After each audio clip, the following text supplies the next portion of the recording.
I think the tall one with like the 3 spikes is, I think that's where we're going.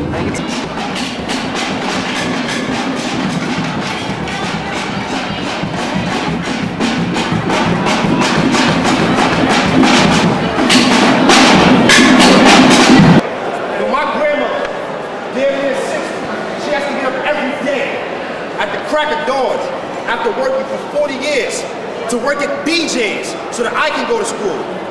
So the fact that we can't tax people that have a surplus of money that don't even have to go to work in one span of a year, I might have to look my godbrother in the face and tell him that college is a pipe dream. That makes no goddamn sense.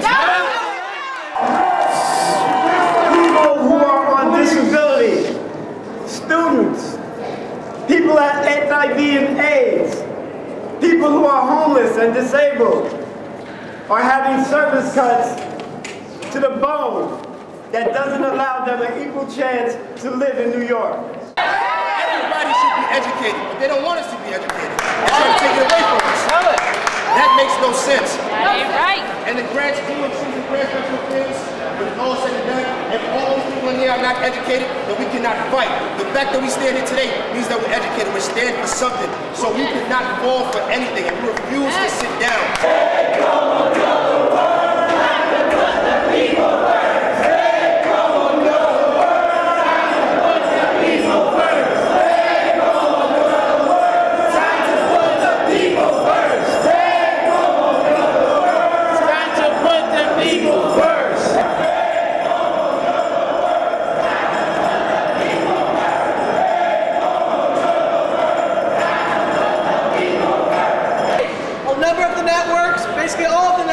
Coming in, we're going to have live interviews, live speak outs, and this is the time when the world's going to be watching. We have to speak out and dominate the media narrative.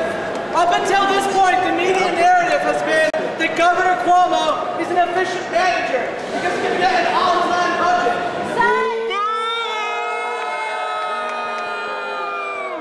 The media is talking about the fact that the content of that budget, be it on time, will be devastating to working class folks and to education.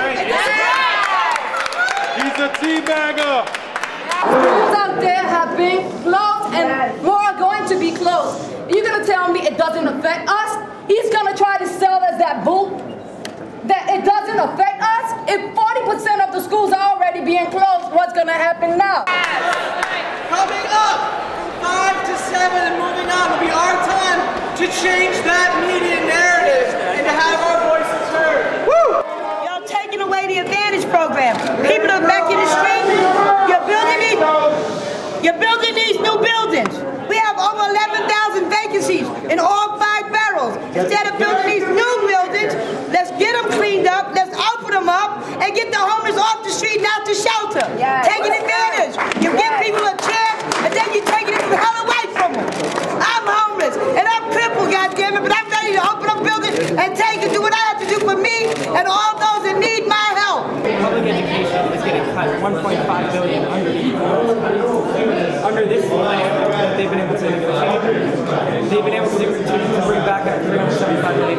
So it's like the difference between $1.2 billion cut and $1.5 billion cut. Like, it's terrible both ways.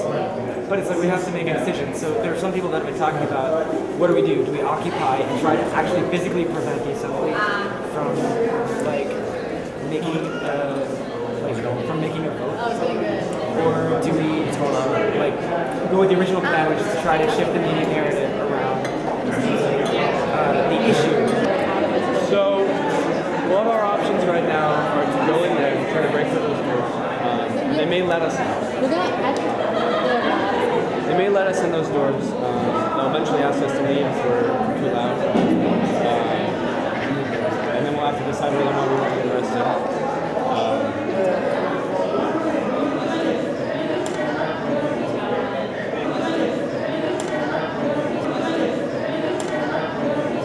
Kind of a vibe check-in. How are people still feeling about spending the night?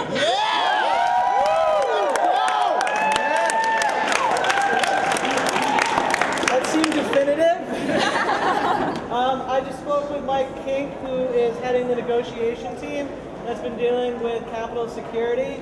I think a lot is going to hinge on what time session breaks. It's looking like it could be a super late session.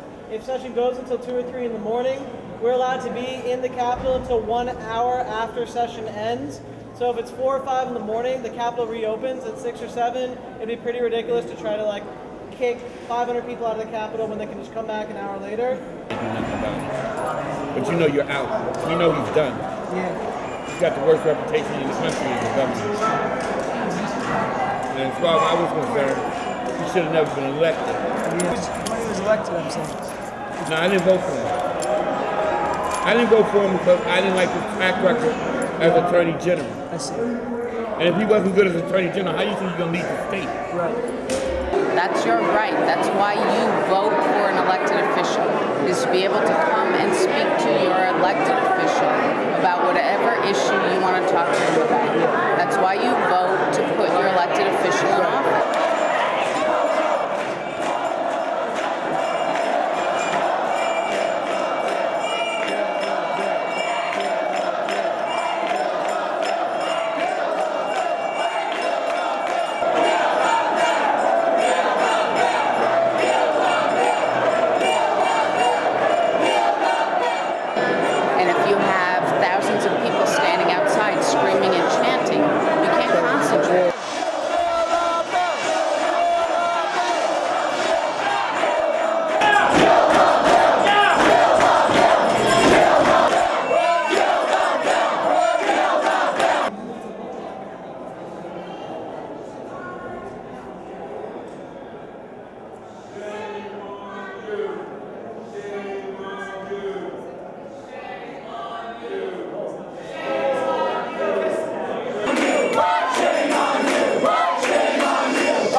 Because it's difficult. It's difficult for elected officials to operate and to concentrate on what they need to concentrate when you have thousands of people standing outside the chamber chanting and making lots of noise and not being able to hear what's happening on the floor. You know, you have to remember these bills are like thousands of pages long. I mean, they're hard for me as a lobbyist to go through and understand and absorb and be able to spit back to my clients what's in them. These are elected officials that are taking very difficult votes on major cuts to a budget that are, you know, that suck.